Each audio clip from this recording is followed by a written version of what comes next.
Mention is being made of this argument.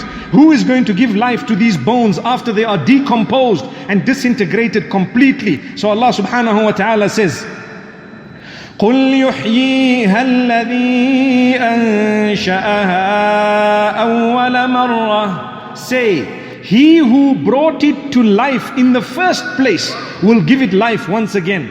May Allah subhanahu wa ta'ala help us. It's quite simple. In fact, we are taught in the Quran, Allah subhanahu wa ta'ala says that when He created from nothing at the beginning, just with the word. What is the word? The word is be. Kun in the Arabic language. As we say, amruhu bayn al-kafi wan noon. The instruction of Allah is between a kaf and a noon. In the English language, we would say be and e. It makes be. So when Allah says be, it became without anything prior to that.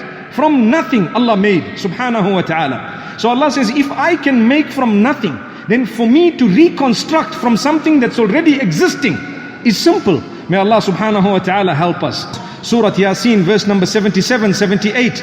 أَوَلَمْ يَرَ الْإِنسَانُ أَنَّا خَلَقْنَاهُ مِن نُطْفَةٍ فَإِذَا هُوَ خَصِيمٌ مُبِينٌ. The first part of the response, where Allah subhanahu wa ta'ala says, does man not see that he was created from a droplet of semen?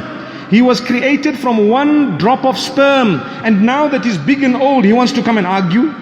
Imagine if you think of your humble beginnings and mine. Where were we before we were born? There was a time when we were neither he, nor she, nor it, because we were not in existence besides how Allah knows. And then we were born. Today we are old and we think we're a big deal, and we want to argue and debate regarding Allah. And Allah says, I made you and you're going to come back to me, whether you like it or not. So stop arguing regarding Allah subhanahu wa ta'ala. He says, think of your humble beginnings. You were a droplet, subhanallah. A little droplet, and today you want to argue. You're a big man. You think you're a big deal. May Allah forgive us. So that's what Allah says in Surah Yasin, that does man not see that we created him from a single droplet, and now suddenly he wants to debate and argue. May Allah subhanahu wa ta'ala bless us in every single way. Ameen.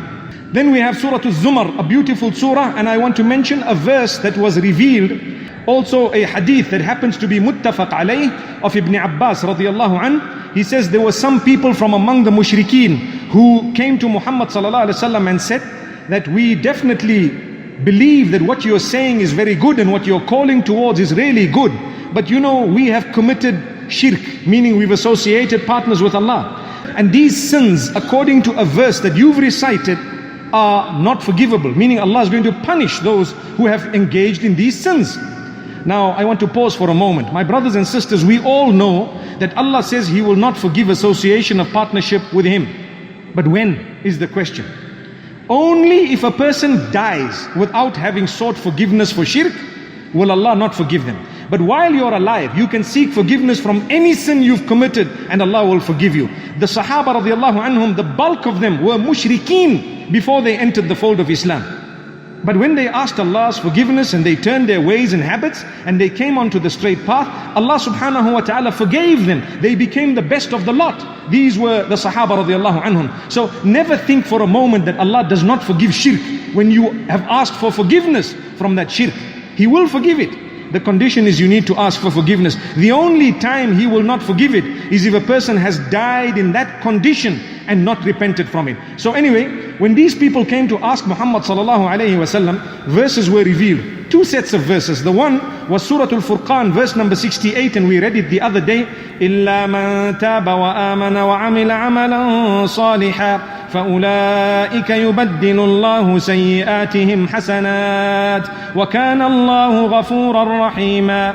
Allah makes an exception from the punishment of those who have sought forgiveness, who have believed and who have done good deeds. And He says, what we will do for them as a favor from us to show our mercy is that we will take their bad deeds and we will convert them into good deeds and place them on the right side of the scale for them to benefit from that on the Day of Judgment. That's the mercy of Allah.